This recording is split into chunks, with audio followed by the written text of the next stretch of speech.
This is the final warning sign and an omen that nobody could save fiat currency or the almighty US dollar from total collapse. And now this one action from government may be an indicator of what truly was the last straw to break the camel's back. Because not even one of the most brilliant and efficient minds of our generation, Elon Musk, could stop our government from creating larger deficits, working around the clock for months.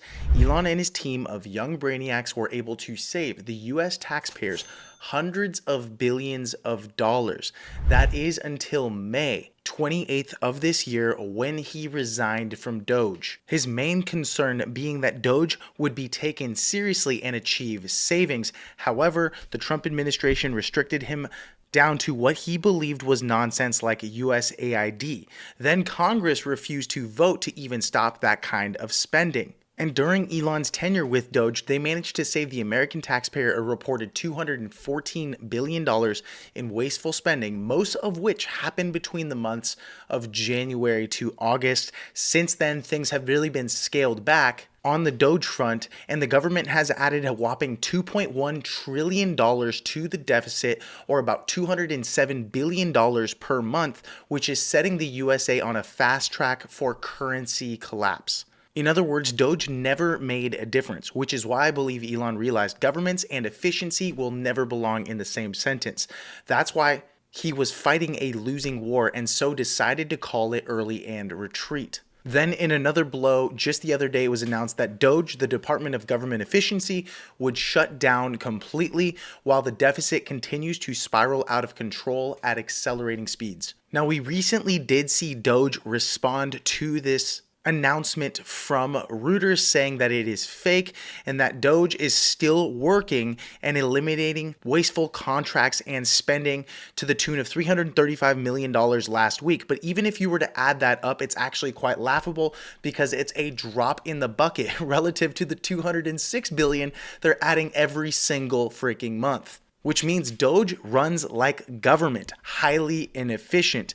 No amount of history or common sense has seemed to make its way into the halls of DC, and any time any one of these voices rise up against it, like Elon or the old Rand Paul, Marjorie Taylor Greene, Thomas Massie, and a few others, all of Washington and the media wants to crucify them. All while the politicians cater to the extremely wealthy through continued inflation, backdoor deals, and funding unnecessary wars to enrich contractors, their largest shareholders, corporations, and by their influence in foreign nations. And since World War II, this has created an uncrossable chasm between the super rich and the poor while decimating the middle class. Even going back to Richard Nixon in the 70s, you can see that the deficit continues to grow based on inflation. Now, in an article from Michael Green, the chief strategist at Simplify Asset Management, he shared some shocking numbers that paint a dystopian future that can be repaired, a matter that will be accomplished with extreme difficulty.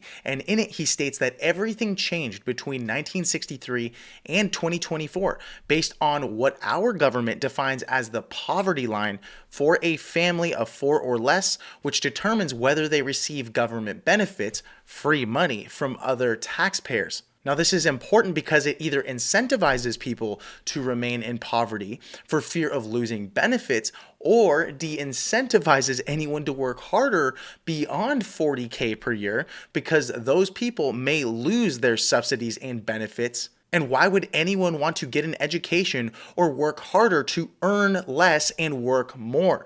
This creates friction in the middle class and lower income because at the end of the day, it doesn't feel fair and it isn't. Maybe this is why millennials and those younger feel betrayed by the system. It truly is far more difficult to access what boomers did even when adjusted for inflation. He goes on to state that the official poverty line for a family of 4 in 2024 is $31,200. The median household income is roughly $80K. We've been told implicitly that a family earning $80K is doing fine, safely above poverty, solidly middle class, perhaps even comfortable. But then he actually calculated all the average numbers nationwide and found that in order to actually live middle class due to inflation right now, a family of 4 would need a gross income of at least $136,500. So, in other words, at an income of $65,000 per family, not only does the family lose their subsidies, but they are well below comfortable and arguably in poverty. But the government doesn't define it as so, which means one thing: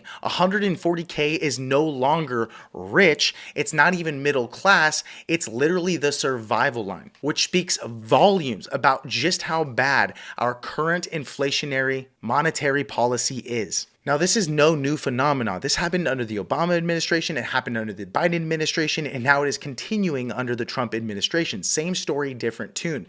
Bloated budgets, blatant corruption, and inflation. It's a story as old as humanity and currency. This is the natural order of governments and the humans who decide they are smart enough to run them, leading to lifelong terms and, more often than not, unchecked power, even in systems with checks and balances.